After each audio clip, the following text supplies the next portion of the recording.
go ahead and get started. I know we're running a few minutes late. Today we are going to be doing our first community of practice for the 2025-2026 school year. And of course, this is put on by the Kentucky Student Success Collaborative, and I am one of the senior fellows, which we will get into in just a minute.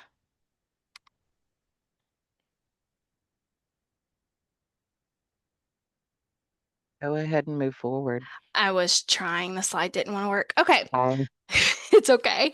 So, with the Gateway Course Success Strategy overview, the idea was launched in January 2024, and this was to try to give us long-term guideposts for statewide improvement efforts. So, first is to center students' needs in pursuit of scalable improvements in Gateway courses, to strengthen communication and collaboration across institutions and within institutions, and to remove those barriers that we know can keep us from being successful in Gateway courses and across modalities. So you have seen some of our faces probably in the past if you've attended previous community of practices. I am Fallon Willoughby. I work at South Central Kentucky Community and Technical College, and I became a senior fellow in the spring. And I will let Kasha introduce herself. I am Kasha Miller. I am at Bluegrass Community and Technical College. I have been a senior fellow for a few years and faculty member, student support specialist, and all that other good stuff. How about D?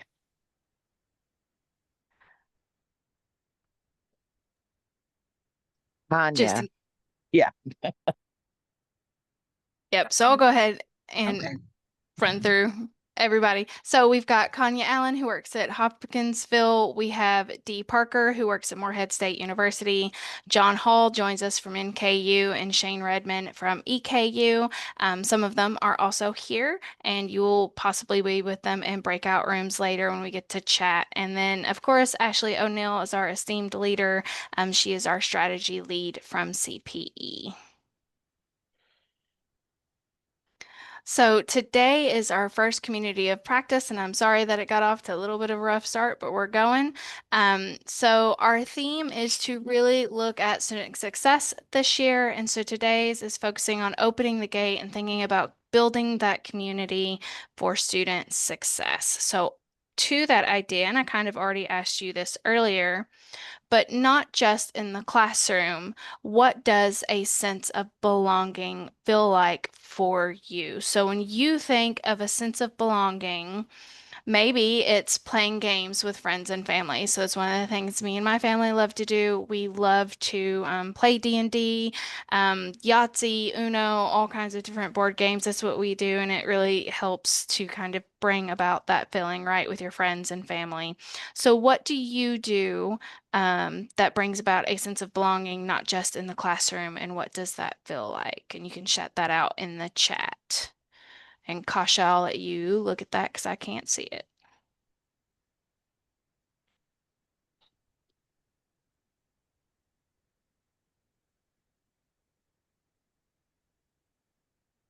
So a lot of our responses were being comfortable, feeling they can contribute. Um, again, comfortable enough to ask questions, to share things in common, feeling a connection beyond the material, feeling wanted, being accepted, that class is more than just a spot to be at a specific time, that it actually is a community itself, Safety, I like that answer. safety. Being a contributor.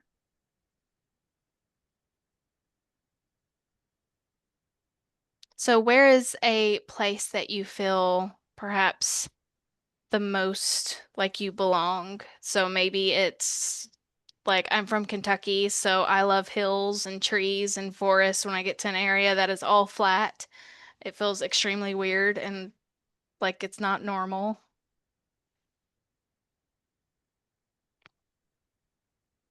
to be seen and valued.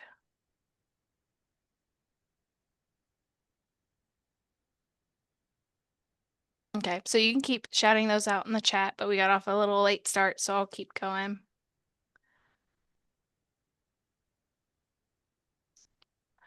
So then a lot of times we expect our students to be college ready, right? And they may not be, but it's an expectation that we have for them.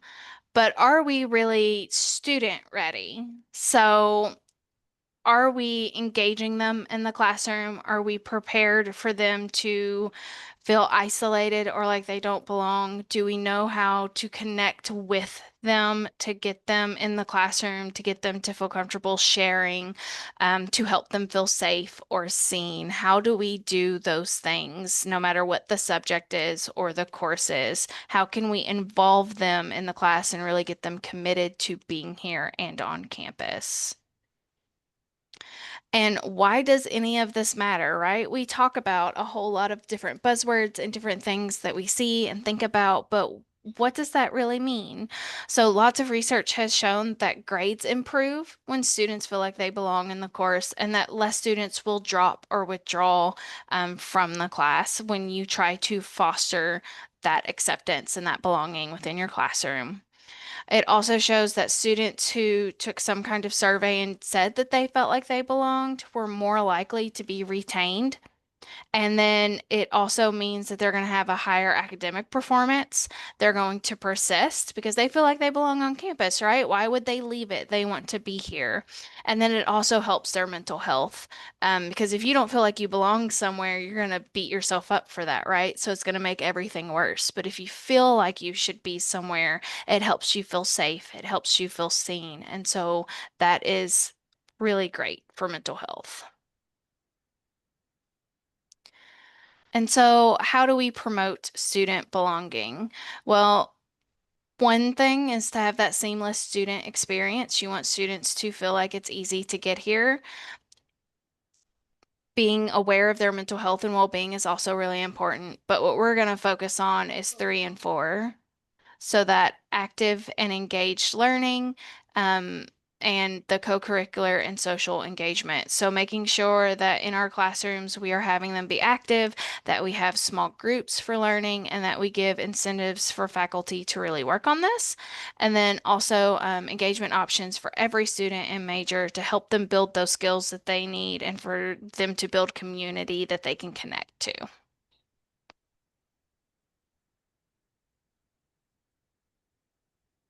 What we want to talk about today, and we're just going to briefly go through some basics of different things that can be done in and outside the classroom to help foster this sense of belonging and engagement.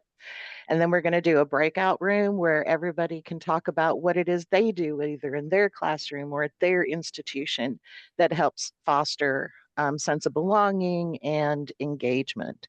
So, main focus is how can we get our students more involved, engaged, and feeling like they belong. I do not have the power to forward, so forward.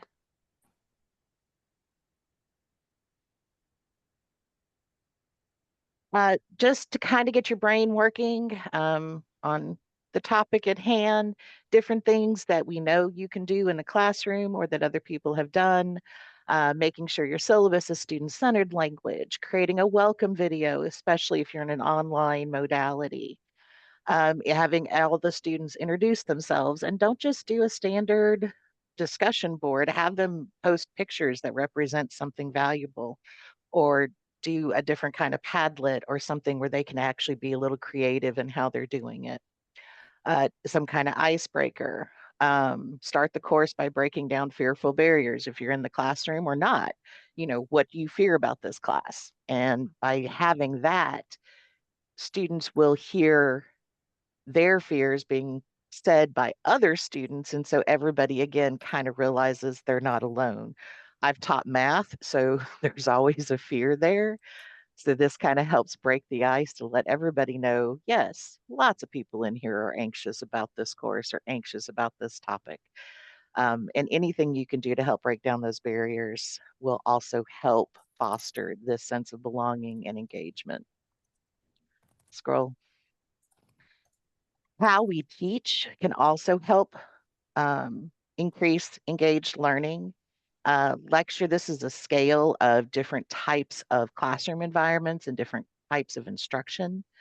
Interactive lecture is still there.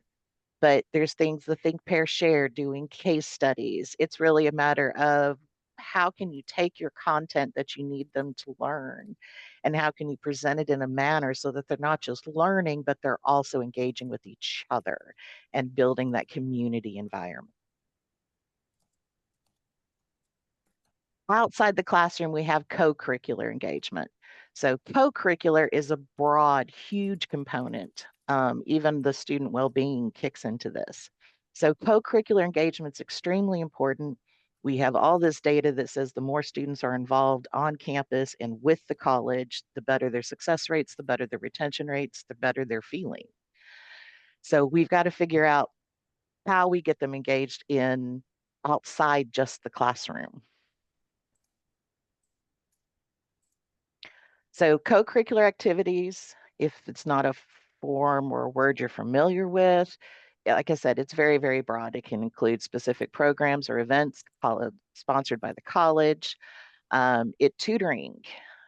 It can involve campus leadership roles. Anything that is sponsored by the institution that students can participate in can get classified under co-curricular. Some tie very closely to our coursework, like tutoring and success coaches. Some don't. They're just there to help foster community. That's your intramural sports or your actual sports, if you want. And campus organizations, student organizations, all of these contribute to increase student activity and belonging. So if you have them, the key is, well, this is why do they matter? I already told you why they matter. Scroll on.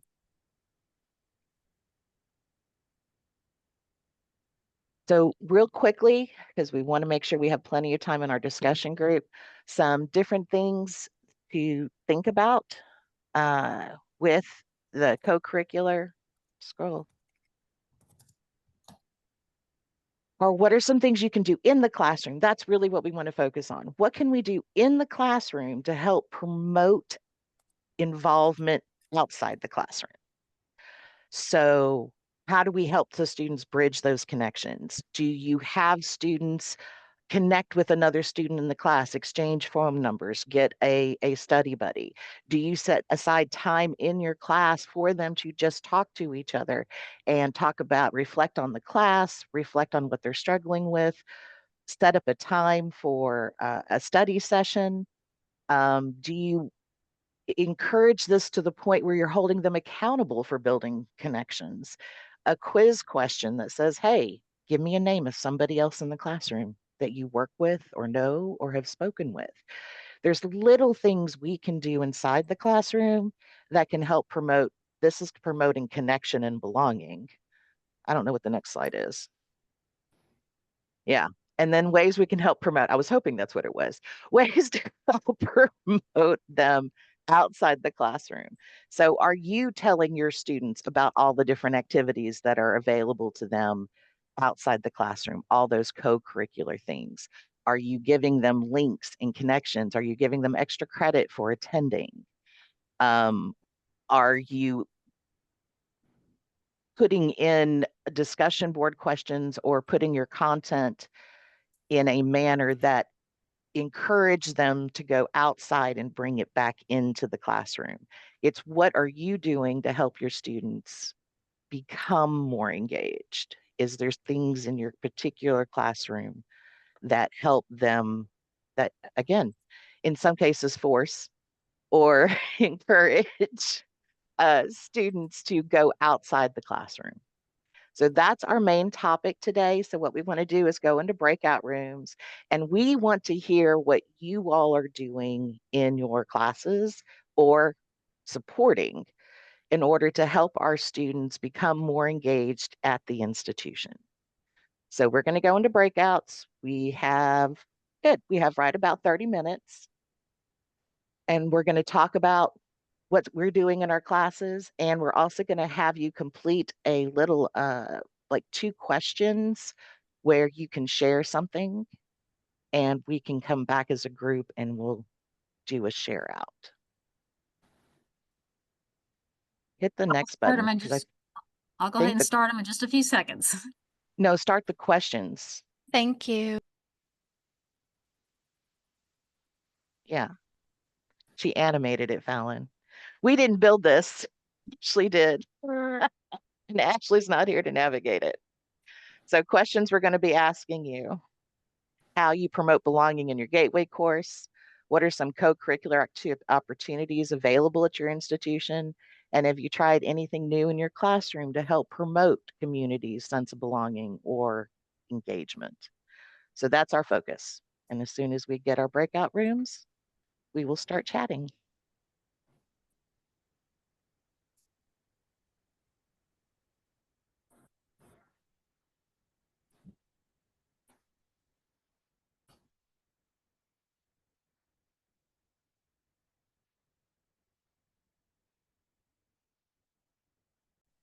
Yeah, yes.